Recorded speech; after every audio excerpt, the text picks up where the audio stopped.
पंजाब हुकूमत ने नई स्कीम अपनी जमीन अपना घर की मंजूरी दे दी। इस स्कीम के तहत फ्री प्लाट दिए जाएंगे। प्लाट कितने मरले का होगा, किन को मिलेगा और कैसे मिलेगा? 19 अजला में हमारी 23 मुख्तलिफ स्कीम्स हैं, 2000 के करीब प्लॉट्स हैं।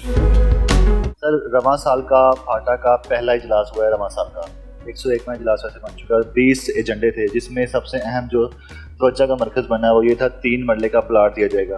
तो 3 मरले का जो प्लाट है, अपनी ज़मीन अपना घर, इस प्रोग्राम के बारे में कुछ बता दें और कैसे किसको किस तरह से डिलीवर किया जाएगा। आप लोगों के इल्म में है ऑलरेडी कि चीफ मिनिस्टर पंजाब का एक बहुत ही सक्सेसफुली प्रोग्राम चल रहा है, अपनी छत अपना घर, जिसके तहत तकरीबन 30 अरब से ज़ायद के कर्जा जात जो हैं वो बांटे जा चुके हैं। कोई तकरीबन 28,000 से ज़ायद बेनिफिशरीज़ को लोन मिल चुके हैं। तो उसी सिलसिले की एक कड़ी है कि जो वो तबका जिनके पास अपनी ज़मीन का टुकड़ा भी अवेलेबल नहीं है, उनको कैटर फॉर करने के लिए चीफ मिनिस्टर साहिबा की हदायत पर एक प्रोग्राम लॉन्च किया गया कि हमारी फाटा की अपनी जो स्कीम्स हैं, जिसमें 3 मरला के अनअलॉटेड प्लॉट्स अवेलेबल हैं, उनको कंसोलिडेट करके ये 19 अजला में हमारी 23 मुख्तलिफ स्कीम्स हैं, जिसमें लगभग 2000 के करीब 3 मरला के प्लॉट्स हैं, वो अलॉट किए जाएंगे। और वो उन लोगों को अलॉट किए जाएंगे जो कि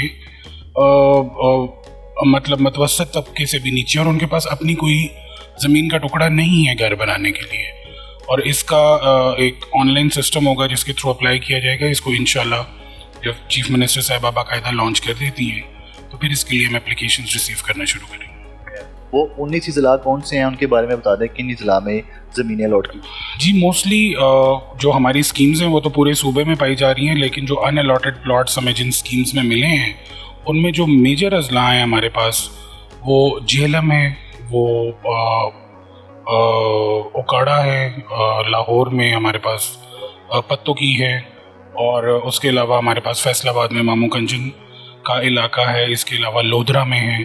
तो इस तरह करके कोई हमारे पास 19 अजला में मुख्तलिफ स्कीम्स हैं। अच्छा, ये बता दें, ये जो 2000 प्लाट बता रहे हैं कि 2000 प्लाट्स अलॉट किए जाएंगे, अब प्रोग्राम तो मंजूर हो गया, प्रोग्राम में क्या ड्राफ्ट पेश किया गया था कि किस तरह से अलॉटमेंट की जाएगी, कैसे रजिस्ट्रेशन होगी, क्राइटेरिया क्या रखा है? देखिए, इस तरह से है कि वो तो एक पूरा क्राइटेरिया जो हम पेश करेंगे काबीना को, और उसके तहत जिस तरह उसका अप्रूवल आएगा हम वो फ्लोट करेंगे। लेकिन उसमें सबसे इम्पॉर्टेंट चीज़ ये है कि हमारी जो स्कीम्स, उनको कुछ रिहेबिलिटेशन की ज़रूरत है, वहाँ पे कुछ इंफ्रास्ट्रक्चर को बेहतर करने की ज़रूरत है।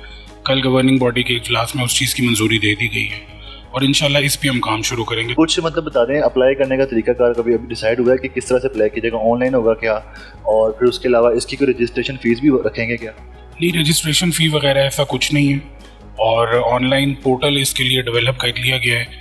इंशाल्लाह जब बाकायदा आगाज़ इसका होता है, हम ऑनलाइन करते हैं, पोर्टल को लाइव करते हैं, तो उसी पोर्टल पे एप्लीकेशंस रिसीव होना शुरू हो जाएंगी।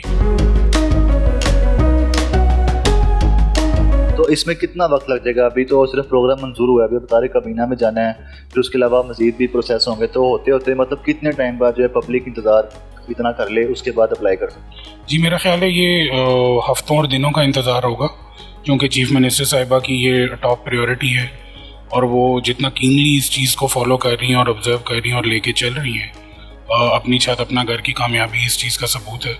तो इसी तरह अपनी ज़मीन अपना घर जो है वो भी इंशाल्लाह बहुत जल्द लॉन्च कर दिया जाएगा। अच्छा, ये जो प्लाट आप बता रहे हैं, ये डिफरेंट जगहों पे होंगे या फिर कोई एक सोसाइटी टाइप होगी, मतलब कि किसी एक जगह पे बड़ी सी लैंड होगी, वहाँ पे 3-3 मरले की कटिंग है, कुछ सेपरेट जगह की या मुख्तलिफ जगहों पे मल्टीपल? इसमें जहाँ पे अनअलॉटेड प्लॉट्स हैं, जो जहाँ पे कोई नहीं रह रहा, जो अलॉट नहीं हुए, उनको कंसोलिडेट करके हमने वो पूरा चंक इकट्ठा किया है 2000 प्लॉट्स का, तो वो हम लोगों को अलॉट करेंगे। तो ये बात आपकी बिल्कुल ठीक है कि एक स्कीम होगी एक शहर में और उसके अंदर एक चंक ऑफ लैंड होगा जहाँ पे 3 मरला के प्लॉट्स होंगे जो लोगों को मिलेंगे।